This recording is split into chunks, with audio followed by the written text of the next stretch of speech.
Well, a very good morning to you, Kentuckiana. It is 6 a.m. here on your Monday as we kick off another week. I'm Grace McKenna.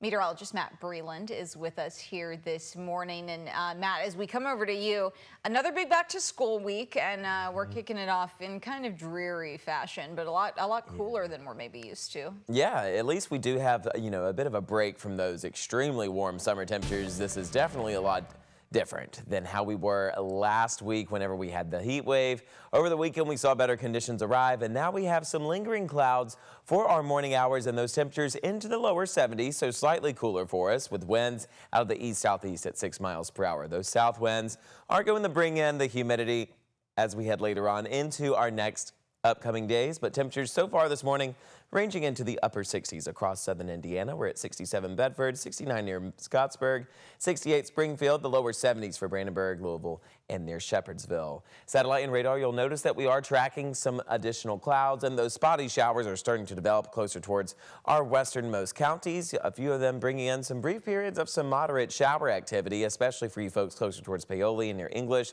This trend is going to be around throughout most of our day. We're going to standard cloudy conditions, and also the humidity is going to slightly increase throughout the later morning hours. Those dew points are ranging into the upper 60s. But notice as we head later into the afternoon, we're going to see those scattered showers still developing periodically throughout Kentuckiana. A few of them bringing in, as I mentioned, a few rounds of some brief to moderate brief downpours at times. Just as we go into the nighttime hours, we're still going to see that trend, and this is going to carry over into Tuesday. All the details about that coming up in just a few short minutes, but here's a quick check of traffic this morning to get your commutes started out there. If you're trying to hit I-65 here in the next few moments, keep in mind that the right-hand shoulder is blocked due to a stalled vehicle on I-65 northbound. That's near exit 130 onto Preston Highway. That's really our only traffic concern this morning. If we have any other holdups, we'll let you know. Grace? Thanks, Matt. New overnight, an early morning fire burned through dozens of storage units near the Louisville airport. Fern Creek Fire and EMS and Okolona Fire were called to the 5800 block of Fern Valley Road just before 1 this morning. Crews say they found a heavy fire at a storage facility. 25 firefighters had it under control in 20 minutes. Around 40 individual storage units suffered heavy fire, smoke damage, or both. Fire crews tell us there were no injuries and the cause is under investigation. And LMPD says it's made an arrest in connection to a Friday night shooting.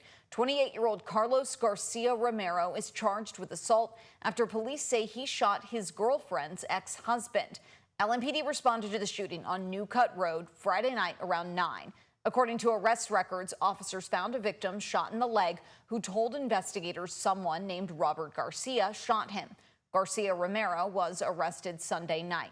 Court documents say he admitted to the shooting, claiming the gun accidentally went off as he was pointing it to scare the victim. Garcia Romero is currently booked at Metro Corrections awaiting arraignment. A new semester is here for many Louisville students, and it starts as lots of colleges and universities are facing federal pressure to dissolve diversity, equity, and inclusion programs. Despite the uncertainty, Louisville's only HBCU, Simmons College, is welcoming its largest ever freshman class this morning. WHAS11's Clarice Shaley has more. I'm trying to learn more about emotions and people personalities and how to interact with people that are different. A future sociology major at Simmons College of Kentucky, Kenyon Martin is excited for the beginning of his freshman year on Monday. One of hundreds who will climb campus steps.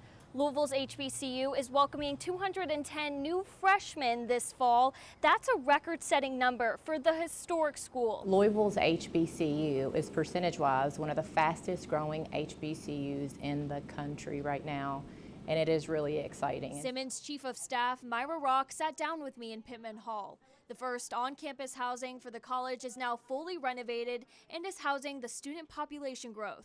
The college has also reduced tuition and expanded student services, including new, fully online academic programs. All a forward momentum for the HBCU amid federal pressures. The Trump administration is pushing for the dissolve of DEI programming.